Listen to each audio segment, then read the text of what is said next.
ತೆರೆದ ಜೀಪ್ನಲ್ಲಿ ಸಚಿವರ ಮೊಮ್ಮಗನ ಪರೇಡ್ ವಿಚಾರ ಸಿಕ್ಕಾಪಟ್ಟೆ ವಿರೋಧ ವ್ಯಕ್ತವಾಗಿತ್ತು. ಮೊಮ್ಮಗ ಕಾರು ಹತ್ತಿದ್ದಕ್ಕೆ ಸಚಿವ ಮಹದೇವಪ್ಪ ಸ್ಪಷ್ಟನೆಯನ್ನ ಕೊಟ್ಟಿದ್ದಾರೆ. ತೆರೆದ ಜೀಪ್ನಲ್ಲಿ ಸಚಿವರು ಹೋಗೋದಕ್ಕೆ ಓಕೆ, ಮೊಮ್ಮಗ ಯಾಕೆ ಹೋಗ್ಬೇಕಲ್ಲಿ? ಸಿಕ್ಕಾಪಟ್ಟೆ ವಿರೋಧ ವ್ಯಕ್ತವಾಗಿತ್ತು. ಆದರೆ ಸ್ವತಃ ಮಹದೇವಪ್ಪನವರೇ ಸ್ಪಷ್ಟನೆ ಕೊಟ್ಟಿದ್ದಾರೆ. ಅಲ್ಲಿ ಯಾವ ಪ್ರೋಟೋಕಾಲ್ ಕೂಡ ಉಲ್ಲಂಘನೆ ಆಗಿಲ್ಲ, ಅದು ಪ್ರೋಟೋಕಾಲ್ ವ್ಯಾಪ್ತಿಗೆ ಬರೋದೇ ಇಲ್ಲ. ಅದು ಪರೇಡ್ ಅಲ್ಲ, ಅಲ್ಲಿ ಯಾವ ಧ್ವಜ ವಂದನೆಯೂ ಕೂಡ ಇರಲಿಲ್ಲ. ಕೇವಲ ಜನರಿಗೆ ವಂದನೆ ಸಲ್ಲಿಸಲು ಎಲ್ಲರೂ ಒಟ್ಟಾಗಿ ಹೋದ್ವಿ.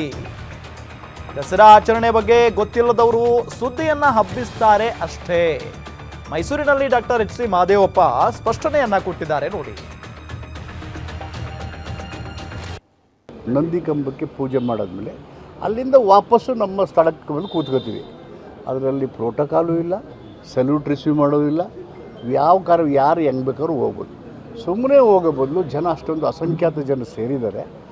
ಜನಗಳಿಗೆ ಕೈ ಬೀಸಿ ಕೃತಜ್ಞತೆ ಭಾವ ಮಾಡಿ ನಾವೆಲ್ಲ ಭಾರತೀಯರು, ನಾವು ವೈವಿಧ್ಯತೆಯಲ್ಲಿ ಏಕತೆಯಿಂದ ಜಾತಿ ಧರ್ಮ ರಾಜಕೀಯವನ್ನು ಮೀರಿ ನಮ್ಮ ದೇಶವನ್ನು ಕಟ್ಟೋಣ ಅಂತೇಳಿ ಒಬ್ಬ ನಾಯಕರಾಗಿ ಮಾಡಬೇಕು ಅನ್ನೋದು ಬಿಟ್ಟರೆ, ದಸರಾ ಆಚರಣೆ ಯಾರಿಗೂ ಗೊತ್ತಿಲ್ಲ, ಅವರೆಲ್ಲ ಇತ್ತು ಸುಮ್ಮನೆ ಸೃಷ್ಟಿ ಮಾಡಿರ್ಬೋದು.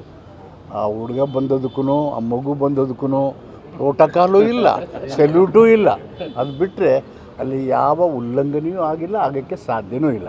ನಂದಿ ಕಂಬಕ್ಕೆ ಪೂಜೆ ಮಾಡಾದ್ಮೇಲೆ ಅಲ್ಲಿಂದ ವಾಪಸ್ಸು ನಮ್ಮ ಸ್ಥಳಕ್ಕೆ ಬಂದು ಕೂತ್ಕೋತೀವಿ. ಅದರಲ್ಲಿ ಪ್ರೋಟೋಕಾಲು ಇಲ್ಲ, ಸಲ್ಯೂಟ್ ರಿಸೀವ್ ಮಾಡೋದಿಲ್ಲ. ಯಾವ ಕಾರು ಯಾರು ಹೆಂಗೆ ಬೇಕಾದ್ರೂ ಹೋಗ್ಬೋದು. ಸುಮ್ಮನೆ ಹೋಗೋ ಬದಲು ಜನ ಅಷ್ಟೊಂದು ಅಸಂಖ್ಯಾತ ಜನ ಸೇರಿದ್ದಾರೆ. ಜನಗಳಿಗೆ ಕೈ ಬೀಸಿ ಕೃತಜ್ಞತೆ ಭಾವ ಮಾಡಿ ನಾವೆಲ್ಲ ಭಾರತೀಯರು, ನಾವು ವೈವಿಧ್ಯತೆಯಲ್ಲಿ ಏಕತೆಯಿಂದ ಜಾತಿ ಧರ್ಮ ರಾಜಕೀಯವನ್ನು ಮೀರಿ ನಮ್ಮ ದೇಶವನ್ನು ಕಟ್ಟೋಣ ಅಂತೇಳಿ ಒಬ್ಬ ನಾಯಕರಾಗಿ ಮಾಡಬೇಕು ಅನ್ನೋದು ಬಿಟ್ಟರೆ, ದಸರಾ ಆಚರಣೆ ಯಾರಿಗೂ ಗೊತ್ತಿಲ್ಲ, ಅವರೆಲ್ಲ ಇತ್ತು ಸುಮ್ಮನೆ ಸೃಷ್ಟಿ ಮಾಡಿರ್ಬೋದು. ಆ ಹುಡುಗ ಬಂದೋದಕ್ಕೂ ಆ ಮಗು ಬಂದೋದಕ್ಕೂ ಪ್ರೋಟೋಕಾಲು ಇಲ್ಲ, ಸೆಲ್ಯೂಟೂ ಇಲ್ಲ. ಅದು ಬಿಟ್ಟರೆ ಅಲ್ಲಿ ಯಾವ ಉಲ್ಲಂಘನೆಯೂ